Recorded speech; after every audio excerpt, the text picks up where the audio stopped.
नमस्कार दोस्तों, स्वागत है आपका हमारे YouTube चैनल जीवन के रहस्य में, जहां हम बात करेंगे कि किस वजह से सुदामा जी को झेलनी पड़ी गरीबी। जिनके मित्र श्री कृष्ण हो, भला उन्हें भी कोई कमी हो सकती है। श्री कृष्ण के परम मित्र सुदामा ने अपने जीवन में अत्यंत गरीबी भोगी, परंतु इनकी गरीबी के पीछे का कारण शायद ही किसी को पता होगा। आखिर श्री कृष्ण के बचपन के दोस्त को क्यों इतनी गरीबी झेलनी पड़ी। अगर आध्यात्मिक दृष्टिकोण से देखें तो सुदामा जी बहुत धनवान थे। जितना धन उनके पास था किसी अन्य व्यक्ति के पास नहीं था। लेकिन अगर भौतिक दृष्टि से देखा जाए तो सुदामा जी से बड़ा निर्धन कोई नहीं था।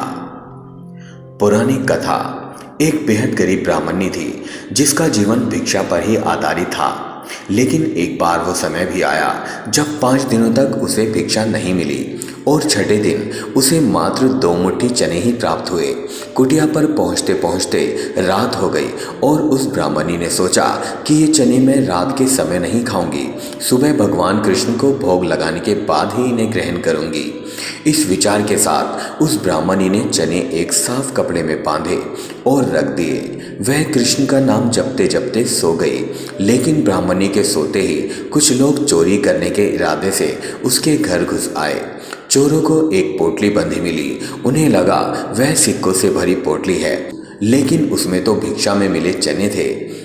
कुटिया में हो रही आवाज से ब्राह्मणी की नींद खुल गई और उसने देखा कुछ लोग उस कुटिया में घुस आए हैं। ब्राह्मणी ने शोर मचाना शुरू कर दिया। शोर सुनते ही चोर चौकन्ने होकर भागने लगे और गांव वाले उन्हें पकड़ने के लिए उनके पीछे दौड़े।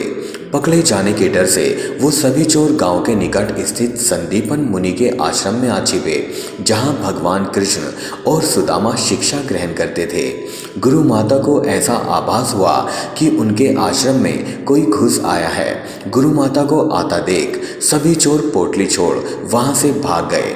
वहीं दूसरी ओर वह ब्राह्मणी भूख से बिलख रही थी। भूखे पेट उसने यह श्राप दिया कि जिसने भी उसकी पोटली के चने चखे वह दरिद्र हो जाएगा।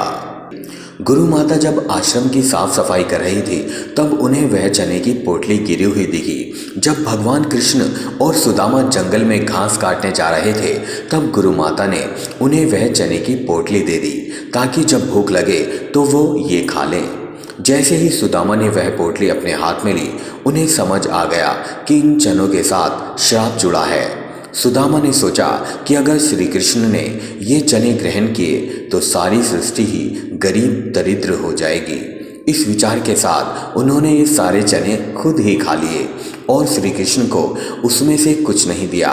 इस तरह दरिद्रता का श्राप सुदामा जी ने अपने सर ले लिया और वासुदेव को उससे मुक्त किया। कहीं कहीं इस कथा का दूसरा रूप भी सुनने को मिलता है, जिसके अनुसार भूख की वजह से सुदामा श्री कृष्ण से छिपते हुए सारे चने खा जाते हैं। श्राप के रहस्य से वे पूरी तरह अनजान होते हैं। तो दोस्तों, यह थे सुदामा से जुड़े रहस्य। इस प्रकार के रहस्य जानने के लिए सब्सक्राइब करें हमारा चैनल जीवन के रहस्य।